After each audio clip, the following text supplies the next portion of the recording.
Xiaomi recently launched three smartphones. We have the regular Redmi Note 14. We also have the Redmi Note 14 Pro. And of course, the third one, the Redmi Note 14 Pro Plus 5G. It's a mouthful. Now, why the Pro Plus 5G? It's in a league of its own because it has way better specs and all of that. In this video, I will be focusing on these two phones, the Redmi Note 14 and the Redmi Note 14 Pro. Now, let's start with pricing. The base model of the Redmi Note 14 with 6 gigs of RAM and 128 gigs of internal storage cost about $150. That is around 250,000 naira. Meanwhile, the Note 14 Pro starts at $200 or 400k for the 8 gigs of RAM, 256 gigs of internal storage, and of course the higher end ones that has 12 gigs of RAM and 512 gigabytes, it costs around 480,000 naira. Now, to put it all in perspective for you, the price difference between the Note 14 and the Pro with the same 8 gigs of RAM and 256 gigs of internal storage configuration, it's about 100,000 naira or about 110,000. Honestly, that is a significant amount of money you can save if you watch this video to the end. Now let's move to their displays. On paper, both the Redmi Note 14 and the Redmi Note 14 Pro are nearly identical. 1080p AMOLED display, 120 Hz, and the same brightness levels outdoors, about 1800 nits. Now, some people might argue or point out that, yeah, the Note 14 Pro has a 10-bit display, while the regular Note 14 has an 8-bit display. Yeah, that's technically true. So, naturally or normally, you would expect better contrast and sharper video quality when you're watching videos on these two phones. But in the video you're looking at right now, you can see that it is barely noticeable, even when you place these two phones side by side.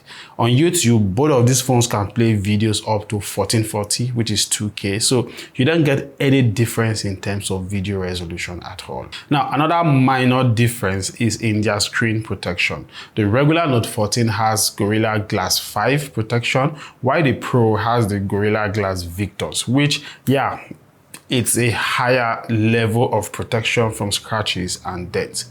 But the truth is this, whether you go for the Pro or the regular one, you're still going to get a screen protector to fix on the screens of these two smartphones.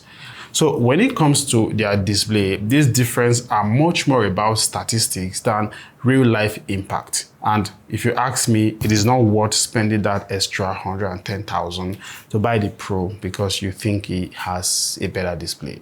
And yeah, sorry, I didn't mention, for the Pro, it's a curved AMOLED display, while for the regular Note 14, it's a flat display. I always prefer flat to curve. Now, stick with me, yeah? Let's now talk about processors. And for me, processor or the chipset of a smartphone has to be one of the biggest when it comes to factors that determine which one you may want to go for. Here, it is the Helio G99 Ultra in the regular Redmi Note 14 versus the G100 Ultra in the Note 14 Pro. But listen to me carefully. There is absolutely no meaningful difference between the two processors in these phones that would justify you spending extra money getting the Pro. Because when you look at benchmark scores, they are nearly identical. And even nano review comparison shows that the G100 is just slightly better than the G99 Ultra. And this really translates to everyday usage. You won't notice any improvement in terms of speed or graphics or gaming performance when you are playing games with any of these two phones because they are both powered by the same GPU, the Mali G57 GPU. I also tried out a performance test on both of these two phones by trying to export the same video using CapCut. And as you can see in what you're looking at right now, they were both done exporting that video at approximately the same time. So really, unlike the display where we could at least point to some really tiny difference, when it comes to the performance of these two phones, there is nothing that separates these two processors in real world usage. All right, now let's shift focus here to their cameras and see if the Pro actually earns its name in the camera department. Both phones feature a triple camera setup, and you can see their specs right now on the screen. Now, when it comes to regular everyday photography, both of these phones takes really impressive shots. Personally, I was satisfied with the pictures captured by both phones, and I know you would definitely be too.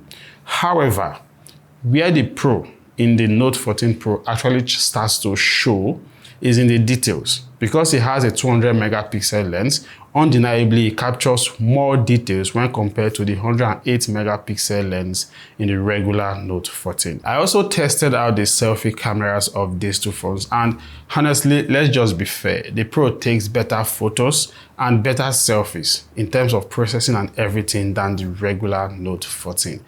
And also, video recording. Both of these phones are capped at 1080p 60 frames per second or 30 frames per second. You can shoot at 1080p 60 with the Pro, but you can only shoot at 1080p 30 with the regular Note 14.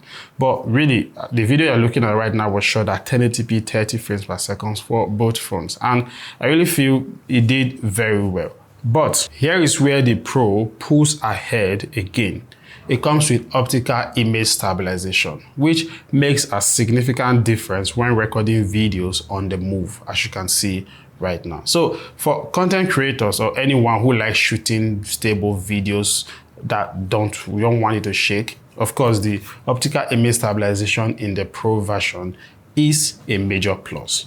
So really, I would say in the camera department, the Pro is not slightly, but significantly better. Now let's talk about AI features, because yeah, we can't skip it. It's an essential part of any budget phone conversation these days.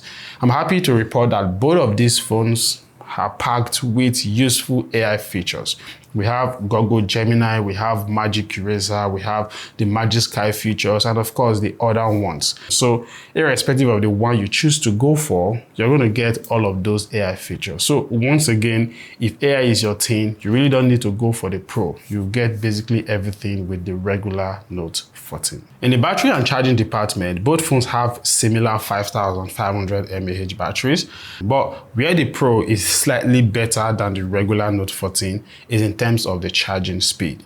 Now, both phones charge fast, if you ask me, because when I tried to charge them from 0 to 100, while I was able to obtain 100% in about 1 hour 15 minutes with the Pro, it took about 1 hour 25 minutes with the regular Note 14. That is about 10 minutes difference. But does it really justify the extra money you get to pay for this? I don't think so.